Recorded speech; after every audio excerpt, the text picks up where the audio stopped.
품격 있는 아재, 아지매 여러분 안녕하십니까? 빨간 아재입니다. TV조선이 며칠 전에 서울대 팩트체크 사이트에 기사를 하나 올렸습니다. 이 팩트체크 사이트는 서울대 언론정보연구소가 국내 30개 언론사와 제휴를 맺고 운영하고 있는 사이트입니다. 그러니까 정치인의 발언이라든지 또는 인터넷에서 떠돌고 있는 정보라든지 이런 것에 대해서 검증을 하고 팩트체크를 해서 기사 서비스를 하고 있는 그런 사이트입니다. 근데 이번에 TV조선의 검증 대상은 조국 전 장관이 쓴 책 조국의 시간의 한 구절입니다. 사모펀드 의혹에 정경심 교수의 공모가 없음이 재판에서 밝혀졌다라고 조국 전 장관이 책에 썼는데 이것에 대해서 검증을 해보겠다 뭐 이런 내용입니다. 이 팩트체크 기사는 지금은 삭제되고 없습니다. 사라졌습니다. 하지만 캡처본은 남아있습니다.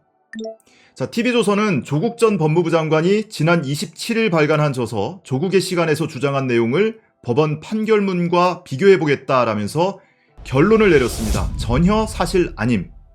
정경심 교수의 공모가 없다라고 재판에서 밝혀졌다는 내용이 전혀 사실이 아니다. 한마디로 허위다. 거짓말이다.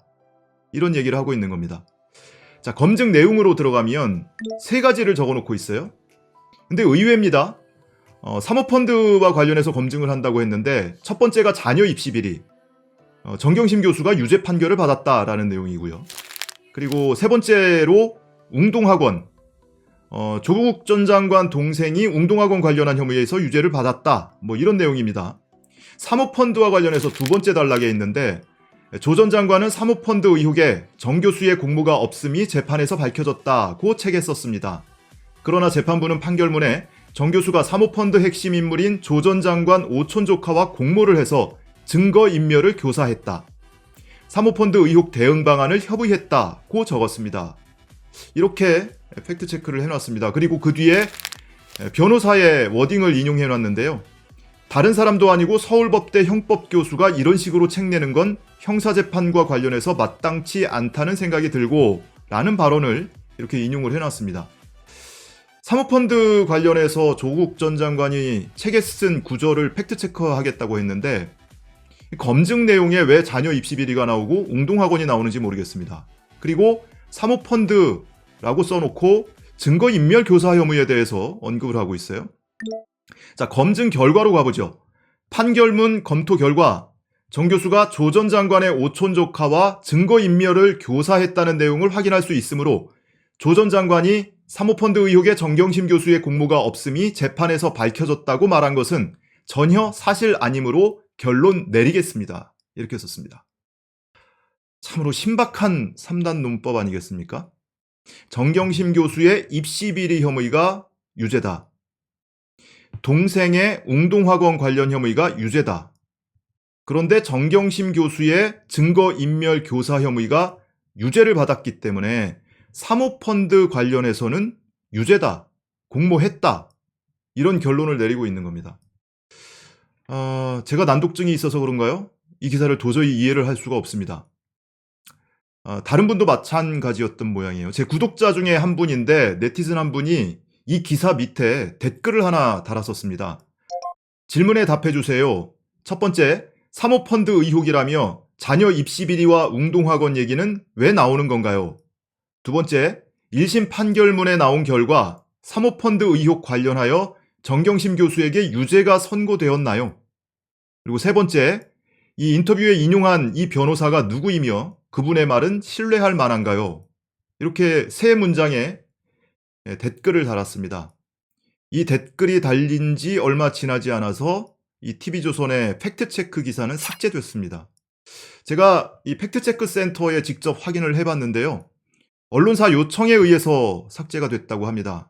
TV조선 요청에 의해서 삭제가 됐다. 이 기사 올라온 지 얼마 되지 않아서 곧바로 삭제가 됐다고 합니다. 그만큼 TV조선 스스로도 이 기사가 얼마나 부실한 기사인지, 함량 미달의 기사인지 스스로 인정을 하고 있는 것 아닌가 싶어요. 이렇게 네티즌의 댓글 하나에 꼬리를 내릴 정도니까요. 도저히 앞뒤가 말이 안 되잖아요. 뭐 이런 정도 수준이면 극우 유튜브 수준 아닙니까? 조선일보나 그 계열사 출신들 뭐 퇴직하면 극우 유튜버 많이 하기는 하죠. 당장 조국 전 장관 명예를 훼손했다가 1심에서 법정 구속이 되고 항소심에서 집행유예로 풀려나기는 했는데 유죄 판결 받았던 우종창 씨 전 월간조선 기자죠. 그리고 최근에 기소 의견으로 검찰에 송치가 된 전 조선일보 기자, 심지어 월간조선에서 편집장까지 했던 문갑식 씨, 그 밖에도 방통위 제재를 받았던 여러 가지 또 사례도 있습니다.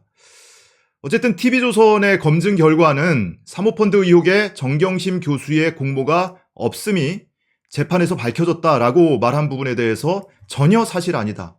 다시 말하면 거짓말이다. 이러면서 이 책에 쓰여진 내용에 대해서 문제 제기를 하고 이 책을 흠집내고 있는데 실제 이 TV조선이 검증을 했다고 하는 이 조국의 시간 해당 문장을 한번 직접 보겠습니다.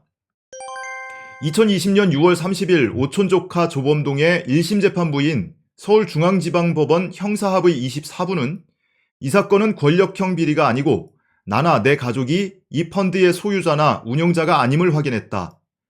조범동의 횡령 혐의에 대해서는 일부 유죄를 인정했으나 정경심 교수와의 공범은 인정하지 않았다. 2021년 1월 29일 조범동의 항소심 재판부인 서울고등법원 형사 11부도 이 점을 재확인했다라고 썼습니다.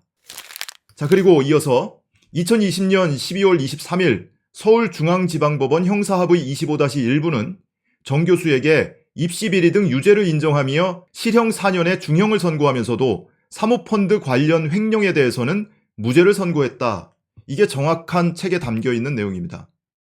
그러니까 조국 전 장관 입장에서는 이 사건 초기에 제기됐던 여러 가지 의혹에 대해서 반박하고 해명을 하는 내용을 담았습니다. 특히 이 사모펀드와 관련해서는 권력형 비리에 낙인을 찍으려고 했고, 그리고 도덕성에 대해서 낙인을 찍으려고 했던 지금은 기억도 가물가물한 어마어마한 의혹 보도가 쏟아져 나왔었죠. 그리고 그런 의혹을 근거로 해서 윤석열 당시 검찰총장이 조국 불가론을 외쳤다고 하니 그 부당함에 대해서 설명을 하는 내용을 이렇게 담아놨던 겁니다. 자, 조국 전 장관이 책에 썼던 내용뿐 아니라 TV조선이 판결문을 분석해서 팩트체크를 했다고 하니까 판결문 내용도 한번 직접 보죠. 사모펀드 관련 혐의라고 하면 대표적으로 두 가지입니다. 직접적으로 사모펀드와 관련이 있는 자본시장법상의 거짓 변경보고 혐의가 하나가 있고요. 또 하나는 조범동 씨와 공모해서 코링크 PE의 자금을 횡령했다고 하는 업무상 횡령 혐의가 하나가 있죠.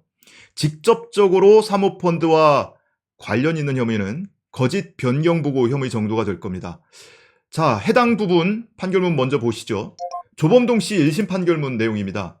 피고인 즉 조범동에게 거짓 변경보고의 죄책을 물을 수 없으므로 피고인이 정경심 등과 공동으로 범행하였다고 할 수 없다라고 판시를 했고요. 이와 관련한 정경심 교수의 1심 판결문도 보시죠. 피고인 즉 정경심이 거짓 변경보고 행위에 가담하였거나 그 실행 행위를 하였다고 보기 어렵다. 또한 변경보고를 할 것을 지시한 사실을 인정할 증거도 없다라면서 두 재판부 모두 이 거짓 변경보고의 혐의에 대해서 무죄 판단을 했습니다. 이어서 업무상 횡령 혐의와 관련한 판결문 내용도 한번 보시겠습니다.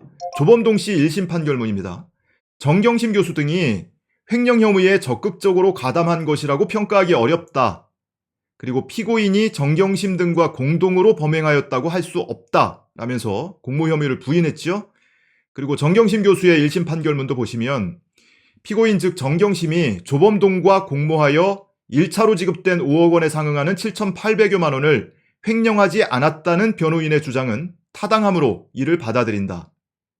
그리고 2차로 지급된 5억 원에 상응하는 7,800여만 원에 대해서는 조범동에게 업무상 횡령죄가 성립하지 않는다. 따라서 피고인이 업무상 횡령의 범행을 저질렀다고 인정할 수 없다라면서 두 가지 혐의 모두, 두 재판부 모두 무죄 판단을 했습니다. 자, 그리고 사건 초기에 조국 전 장관에게 씌웠던 프레임, 권력형 범죄와 관련한 재판부 판결문도 한번 보시겠습니다. 조범동 씨 1심 재판부에서 명쾌하게 판단을 해놨습니다. 피고인의 범행을 정치 권력과의 검은 유착에 의한 권력형 범죄였다고 평가할 만한 근거가 법정에 제출된 증거로 충분하게 확인되지 못하였다. 이렇게 판시하고 있습니다. 한마디로 축약하면 권력형 범죄 아니다. 이렇게 명쾌하게 판단을 하고 있는 겁니다. 자, TV조선이 이것을 팩트체크라면서 기사를 썼습니다. 다른 일반적인 기사도 아니고 팩트체크예요. 도대체 누가 뭘 체크한다는 건지 모르겠습니다.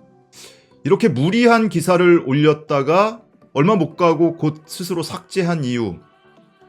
조국 전 장관의 이 조국의 시간이 출간되자마자 날개도 친 듯이 지금 팔려나가고 있죠. 그러다 보니까 이 책의 내용을 어떻게든 흠집을 내고 싶었던 거겠죠. 그래서 일부 문장을 따다가 팩트체크를 한다면서 이 내용이 사실이 아니야. 그러니까 이 책은 읽어볼 가치가 없어. 라는 취지로 이런 기사를 올렸던 것 아닌가 싶습니다.